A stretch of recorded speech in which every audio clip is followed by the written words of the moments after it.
Today we are here with Miss Russell to share her story. Hope you like it.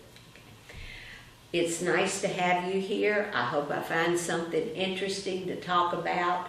It's my pleasure. Thank you. Okay, I'm the person that goes out, like I say, goes to the garage sales, and you'd be amazed at what people will give if you tell them what you're using it for. It was Saturday a week ago, I think. I stopped at a garage sale, and there was a box of fabric sitting on the driveway, and I said, I'd like to buy the box of fabric. How much for all of it? And she said, what are you going to do with it? I said, we do charity work, and we don't waste any fabric. Scraps, we take everything. And she said, well, it's free, take it. I said, oh, wonderful. She said, charity. She said, and I give her 2 or 3 things we did. She said, to the guys there, the table that was bigger than this was loaded high with all this stuff. She said, give her all of that. Well, I didn't know what I was buying. She said, told them, put it in bags. Well, they got bags. I got bags laying over there in the corner. They're at least 5-foot industrial bags. There was 3 of them loaded that they put in my car, and I still didn't know what I had because they loaded it up so fast. Well, it was about 25 tablecloths like you'd use in a banquet. It was curtains. It was pillows. It was chair covers for banquets, whatever. I got home, I couldn't get it out of the car. I had to, my neighbor laughed because I had to roll it out of the back of my car. They were so big. Dump it on the garage floor and sat out here all that afternoon and Sunday putting it in bags so that I could take it to our group. Well, the church took 1 tablecloth, and then another church that needed, one of the women that was there, one of my friends, her church got all the tablecloths. It's just, it just works out. It just works out. My niece, who normally would have been here, cleaned house yesterday because I let her come once a month and do the heavy vacuuming and bathrooms, and the rest of it I take care of. And she was sick yesterday. She works for a lady, and the lady has a business, and I'll keep it just kind of simple since that's the lady's business. But the lady has a lot of fabric, and she asked my niece about a year ago. She said, you know, anything could you use this for? Anybody need it? She said, my aunt will take it. So since that time, my niece, who works really hard, loads up these boxes. They're this big, this long, and this deep, and this wide maybe, with these fabrics that are left over. Hauls them up here, puts them in my car. I haul it down there, and we get it out of my car. And sometimes they're about this long, maybe longer. We don't waste a piece of that fabric. It's made up into bibs for the nursing homes. These, see how this is patched? This is probably some of the fabric from the lady right here.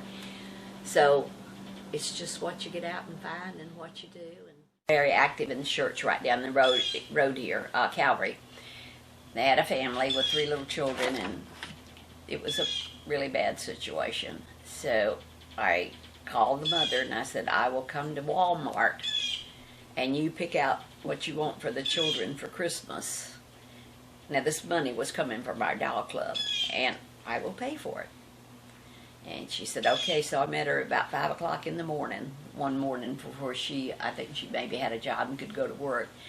Let her pick out her children's Christmas, and I paid for it out of our doll club money. Like I say, it was all of us doing it.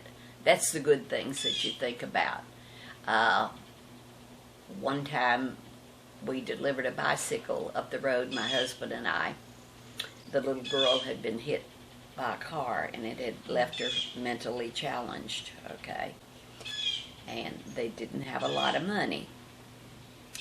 No, she wanted a doll. It wasn't a bicycle, it was a doll she wanted. My husband, and a specific doll. We went to Walmart, and the doll was $40-something. Well, I knew that was more than I should spend on an individual item for, say, a 6 or 7-year-old girl. But that's the one she asked for. So my husband and I just bought the doll, and it was going to be our gift to the little girl. Well, we delivered it that day, and the little girl's at school, and mother's there. She saw it was the doll she'd asked for.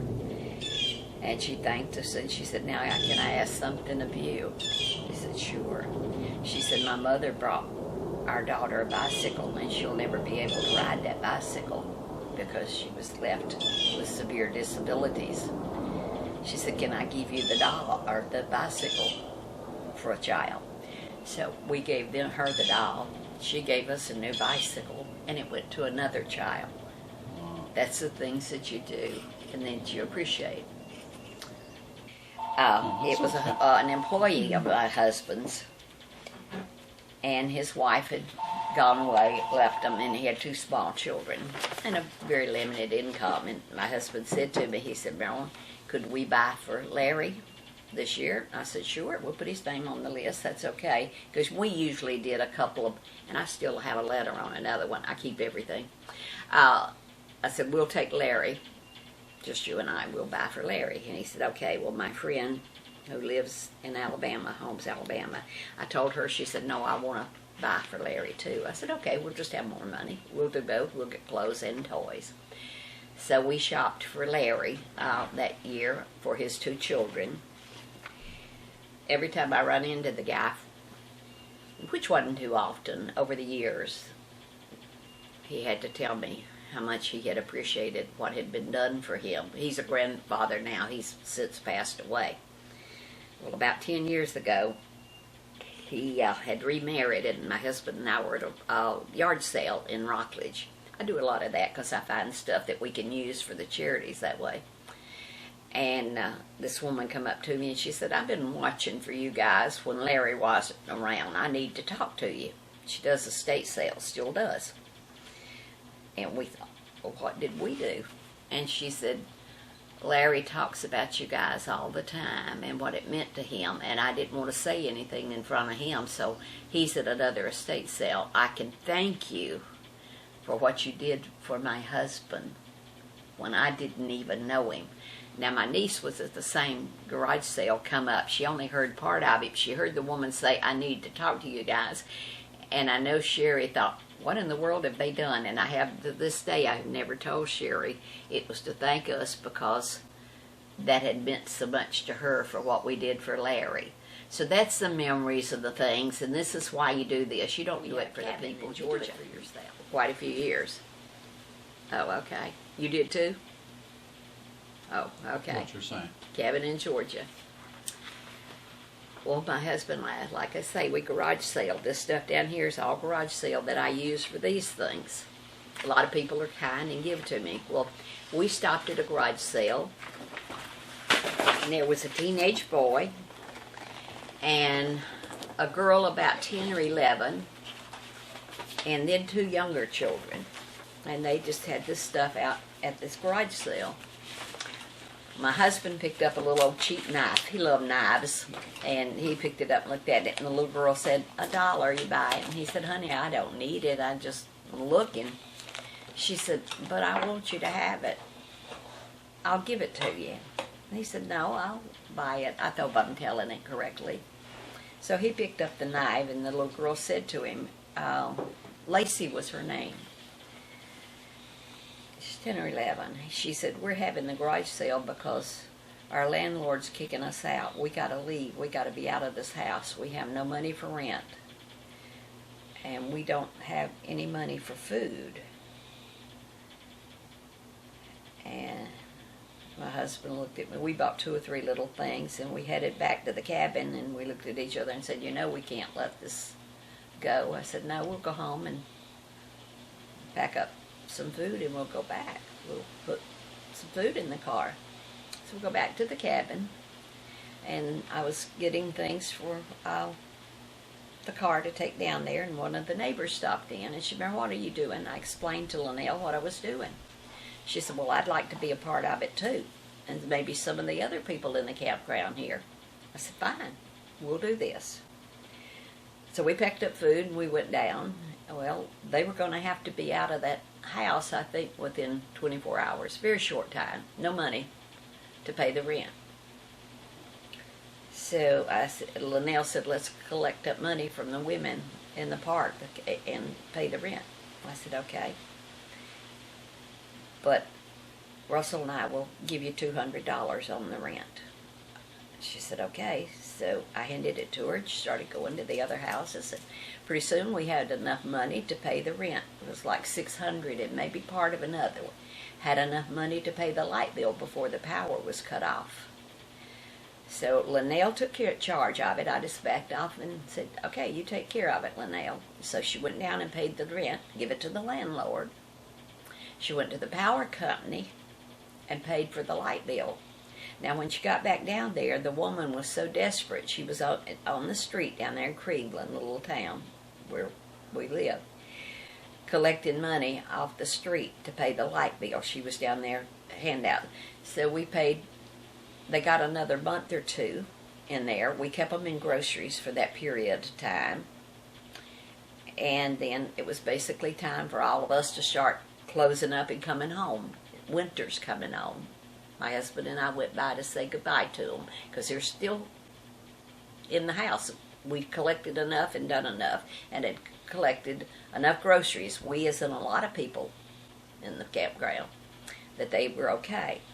So my husband and I left heading home, and we were somewhere around Atlanta when we got a phone call, and it was from the mother that we had talked to, and she said, I had to call and tell you.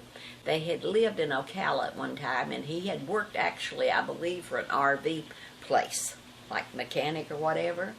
She said he called his old boss, and the boss said, come back, I'll give you a job. I've got a house you can live in here, and I'll give you the money to get here, to get settled in. And she said, I wanted you to know that. So that was the end of the story. We never contacted them again. I figured if they needed to reach me, she would, but otherwise. But it was a wonderful thing for all of us there, that we had done that for somebody that was in that kind of situation. Get out of the clothing. One woman does just gorgeous bears. She usually brings 2 or 3 in. One of my friends made this. I'm probably going to take this over to the volunteers behind the mall, since I'm buds and very friendly with all of them. So this is what this is going to be. Tells me that he remembers when I was a little girl, 4 years old. I don't remember him because he was 4 years older than I was. And then my dad passed away, and his grandmother didn't live as close after that from us, but he did play with my dad's 2 sisters who were 7 and 9 years older than me. He could remember them. They were friends with his aunts, his mom's sisters. But then I lived in the city in Memphis, and went to school there. And as a teenager, I come back to live with my grandparents. And one day I went to a friend's house, and he was there, and I met him. And from that day forward, I tell the story. I was just telling my granddaughter and great-granddaughter that I couldn't get away from him. Everywhere I turned, he was there, okay? So I finally just gave up fighting it. He had graduated from high school. I was still in school. And he joined the Air Force. And he said, are you going to be here when I get home from basic training? I said, yes, I'll be here. So I was. And he said, are you going to marry me? And I said, well, I guess so. Being said, he was out of basic training, and we did. He went to Keesler, Mississippi, and then from there we come here. We actually were sent to Patrick, just kids. And we were here for 4 years, and from there we went to Alaska. That's how we ended up at a military life is pretty routine, you know. So for the next 20 years, that's the only life we knew, from Alaska to back to California, North Dakota, Oklahoma, Mobile, Alabama, here, there, and everywhere, Vietnam, Korea, and then a lot of TDYs to different places, and a wife, of course. And this is how kind of I got started in interested in what everybody's doing, because when he went to Vietnam, they had a support group for wives, which is very common that they do that for the support groups to help them out. And a lot of wives just don't deal well with husbands being overseas. And one day I got a call from Red Cross, who sponsored these meetings, asking me if I would volunteer to work for them with the wives, because I seem to communicate well with people. And I said, I can do that.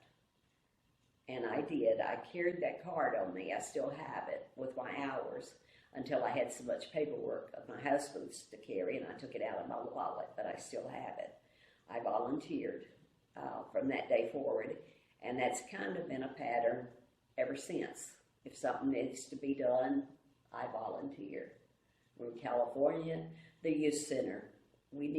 Our children are getting a little older, and they needed to have some place to go. So I volunteered with the youth center. That worked out very, very well, because the Air Force pilots that trained were at Nellis in Nevada. Well, one night we had put on a food fest to earn money for our youth center. Worked all day and didn't get to see the air show when the Thunderbirds were doing their show. So that night we had a dance for the young people, and I looked up and they were coming through the door. They come in and danced with the girls and talked to the boys. Our daughter was 8, but I carried her everywhere I took the teenage boys. She got to go along. I worked in the dental labs for the Air Force and volunteered my time. I worked the bloodmobiles. Work with the wives. So when my husband got sick, after he'd retired and he got sick, it was just normal to keep volunteering. So I very close to the guys back behind the mall, our veterans. Can't say enough about Roger and Bill and Chip and Russ. And I'll brag on them. They're #1 in the state for volunteers to help their military and see that everything is done right. We had a volunteer group for the men. One of the doctors in the Vieira area spent time talking to the men, and they had a meeting for the women, because sometimes the women have to drive the men. Their PTSD, they don't drive. So a meeting for the women. Well, I went over. So when my husband passed away, I went over to say goodbye to them, and they said, "What do you mean, say goodbye? Aren't you going to come over here?" I said, "Well, there's no reason for me how to be here." And they said, "No, we want you to be here. We want you to be here with us." And the doctor that was running, she said, "Yeah, I want you to be here too." I said, "Well, that's a wonderful compliment," and I did that. We had to stop meeting when COVID hit and hadn't started back. But that's one of the things that I enjoy doing and I feel proud of. And like I say, I just help where I'm needed. Consider this home. Very happy to be here. I'll share one story about my husband then. Let's talk about him a little. He went on the honor flight. Jim Tully, an ex-mayor of Titusville, was my husband's sponsor. Each honor flight recipient has to have a sponsor. That's required for them. And Jim Tully was my husband's when he went. They got up there, and everything is geared to get everything done that day, because they leave early one morning, about 2 in the morning, and it's about 11 that night when they get back from up there. Well, something got a little late, and Jim has Russell in his designated area, and the others had gone on. They were at the back, and Bob Dole always come for the honor flight to meet them and thank them and whatever. So he come up, and my husband got to sit and talk with him a few minutes because it was running late. Former senator? Mm-hmm. Wow. Mm-hmm. Okay. Now, again, a really ironic story. For the first time, there was a doctor on the flight. They'd only had a nurse for the flights before, but the one my husband went on, they had a doctor. She had volunteered from Canaveral Hospital to go on the honor flight that day. Young, nice, very nice young woman. So they got to talk. And she talked to I think there's about 25 or 27 that's on the flight that day. Well, it was only a few months before my husband fell and had to go to the had to be carried to the emergency room. He had dislocated a shoulder.